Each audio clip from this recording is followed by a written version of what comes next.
Oh, okay. So, hello to you watching this right now. This is the 77% special show to celebrate you, our community.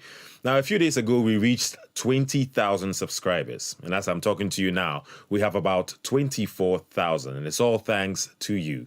Now, to help us celebrate that milestone, we have Ali Cham, aka Killa Ace, from the Gambia. He's a musician who raps about everything, especially on issues affecting people in his country, the Gambia. He's featured on our channel several times. Killa Ace, welcome to the 77%.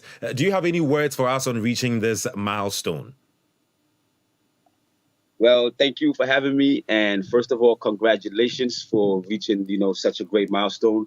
And I see you guys reaching 500,000 to 1 million by the end of the year, with the good work, consistency, and the good content that you guys are putting out. I believe that you guys really deserve even more. And I'm proud of y'all, all the way from Gambia, West Africa. Killa Ace representing. Yeah, representing indeed. Those are very nice words from you, Killa Ace. Now, tell us, what have you been up to during this COVID-19 pandemic?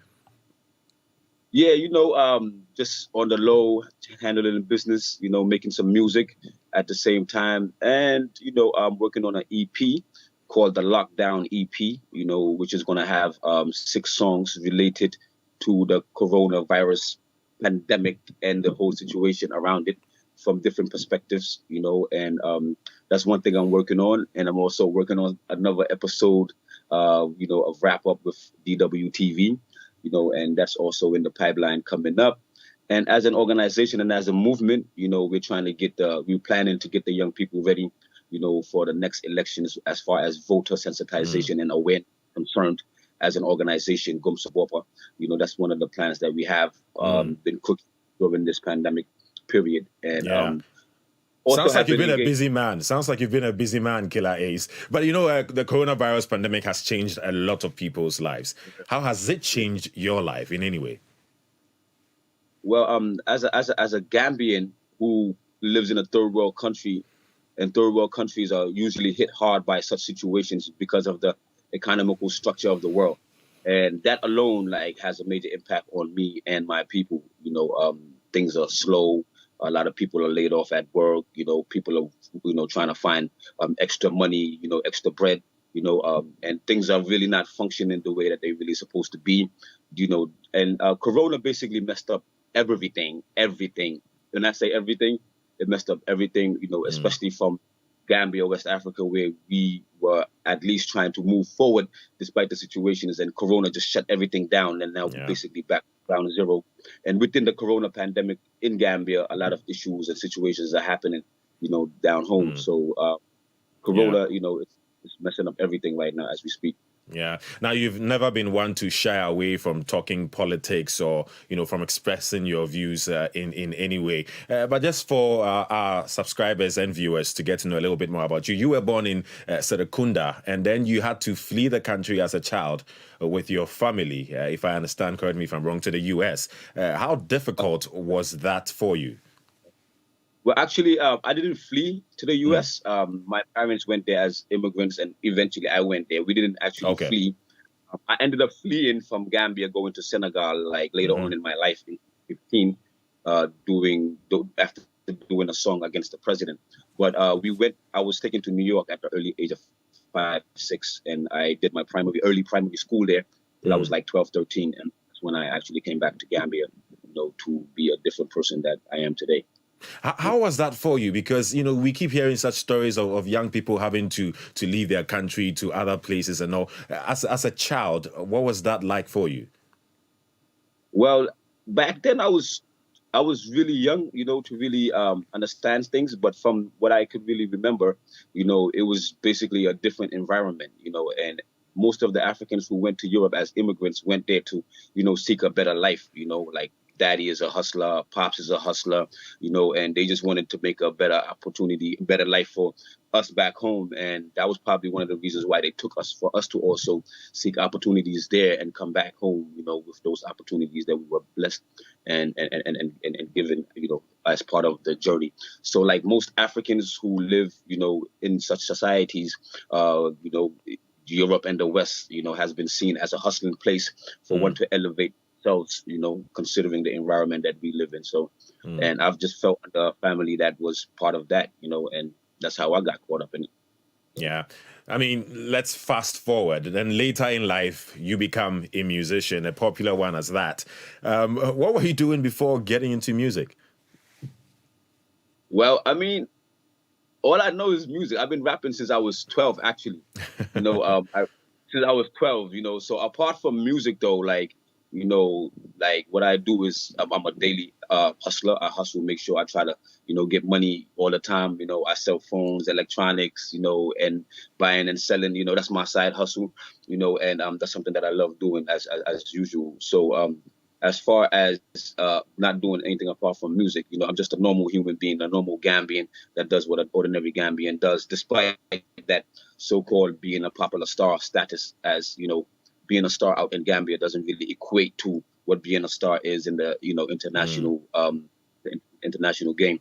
So I'm just an ordinary Gambian, apart from music, living my life, trying to make my money, trying to take care of my family, trying to be good, trying to be responsible, and trying to be that conscious-minded citizen that would empower other young people in the process.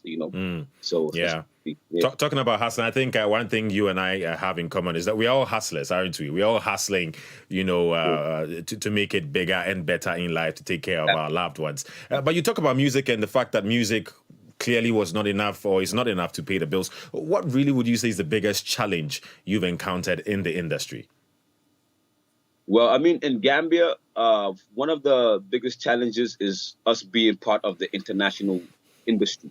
When I say international industry, is like popularity here is more home based, and we only have 1.8 million people, and maybe 25% of that 1.8 million people listen to music.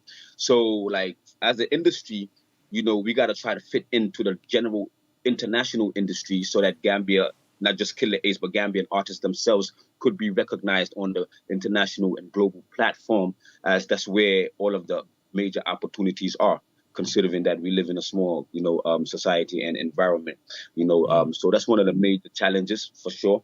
And me as an artist, considering my approach and the type of music I do, like I lose a lot of endorsements, companies, try to avoid me because they feel like my music, might mess up their brand, or just because of the fact that I'm speaking the truth. Radios refuse to play certain songs, like the No to Police Brutality song I did, against the police, one of the police chiefs, So I face challenges like that personally as an artist, even back home. Yeah, And you hit on not to catch you, but you hit on a very important part of what your music has been trying to do. So let's switch it a bit then. The death of George Floyd in the U.S. has touched the hearts of many around the world, including, of course, many Africans. It has revived the discussion around racism. Many say the issue of police brutality in the U.S. is also happening in many African countries. What are your thoughts on that? Well, first of all, rest in peace to George Floyd and everybody whoever died from being a victim of police brutality. Uh, Police brutality is a pandemic of itself, just like Corona. It's everywhere.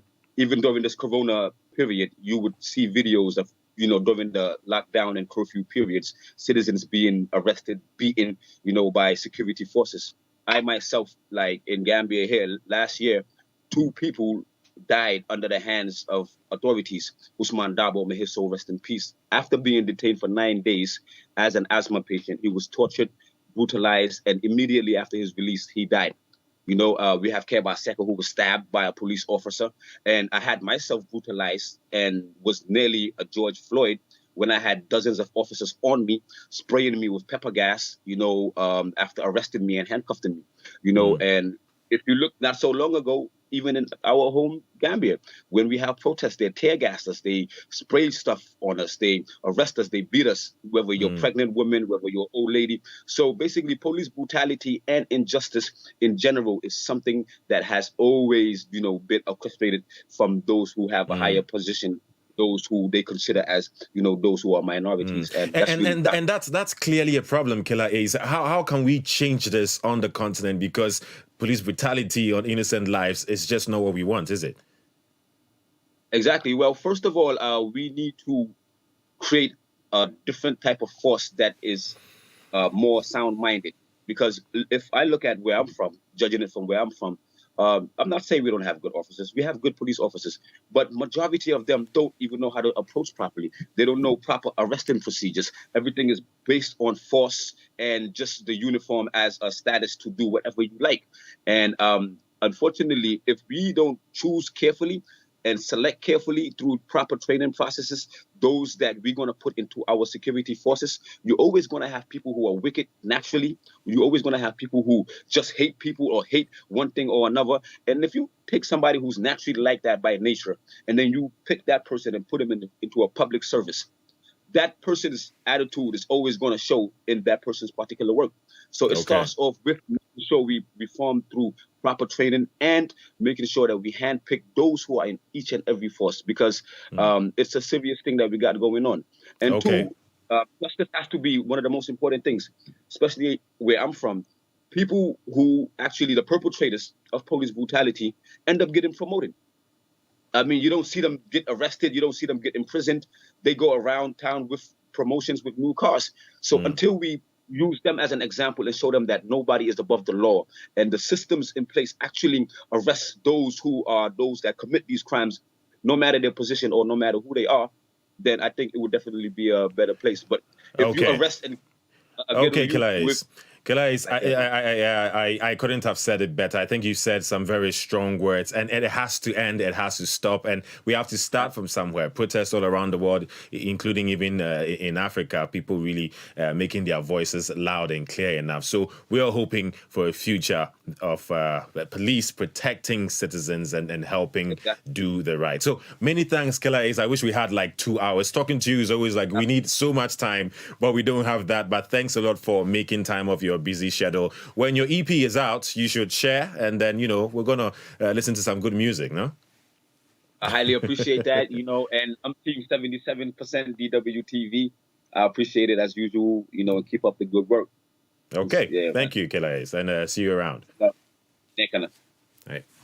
Okay, guys. So, that was Killa Ace helping us celebrate 20,000 plus subscribers. All you have to do is go to our YouTube page, DW Africa, and click on the subscription button. And, let's get to 500,000, 1 million, and counting. Thanks for your time, and we'll see you soon.